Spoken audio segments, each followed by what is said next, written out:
Presiden Jokowi mengungkapkan 5 agenda besar Indonesia Maju dalam pidato kenegaraan 2022. Hal ini diungkapkan dalam sidang tahunan MPR RI dan sidang bersama DPR RI DPD RI pada Selasa, 16 Agustus 2022. Pertama, terkait hilirisasi dan industrialisasi sumber daya alam harus terus dilakukan. Misalnya, hilirisasi nikel yang dilakukan telah meningkatkan ekspor besi baja 18 kali lipat. Jokowi mengatakan, Indonesia mempunyai kekayaan sumber daya alam yang melimpah. Wilayah yang luas dengan keanekaragaman hayati terkaya di dunia, diyakini bisa menjadi kekuatan besar Indonesia jika dikelola secara bijak dan berkelanjutan. Syaratnya satu,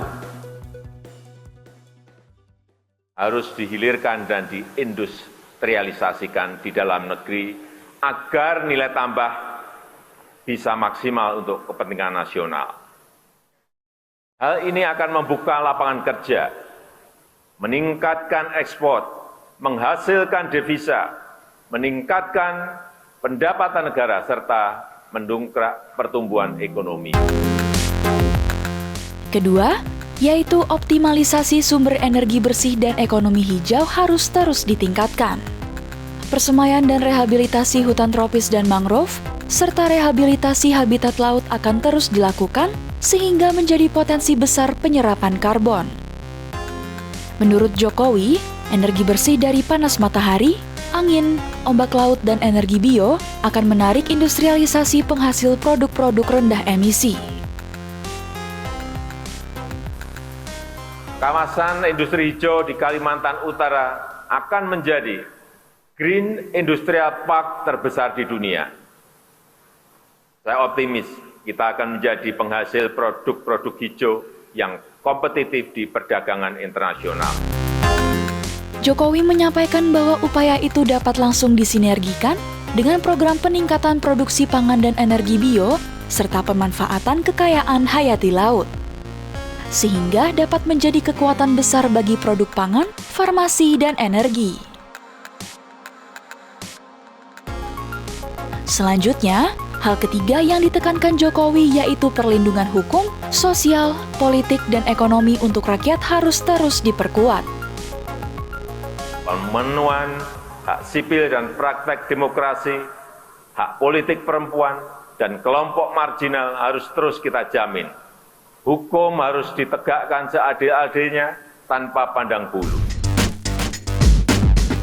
Selain itu, Jokowi juga meminta negara menjamin keamanan dan keadilan masyarakat, khususnya oleh aparat penegak hukum dan lembaga-lembaga peradilan. Begitu juga dengan pemberantasan korupsi yang juga terus menjadi prioritas utama. Keempat, Jokowi meminta UMKM harus terus didukung agar dapat segera naik kelas. Hingga saat ini, sudah ada 19 juta UMKM yang masuk ke dalam ekosistem digital. Adapun, telah ditargetkan bahwa sebanyak 30 juta UMKM dapat masuk ekosistem digital pada 2024. Berbagai bantuan pendanaan murah juga terus dilanjutkan. Penayangan produk UMKM di e-katalog pemerintah juga diharapkan akan menyerap produk UMKM. Di saat yang sama, kewajiban APBN, APBD, dan BUMN untuk membeli produk dalam negeri juga akan terus didisiplinkan. Kelima, pembangunan Ibu Kota Nusantara atau IKN harus terus dijaga keberlanjutannya. Jokowi menilai, IKN bukan hanya untuk ASN, tetapi juga para inovator dan wirausahawan. Sebab, IKN tidak hanya berisi kantor-kantor pemerintahan, tetapi juga motor penggerak ekonomi baru.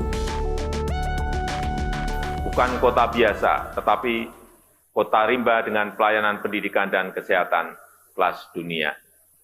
Kawasan inti pusat pemerintahan memang dibangun oleh APBN, tetapi selebihnya 80% investasi swasta diundang untuk ikut berpartisipasi.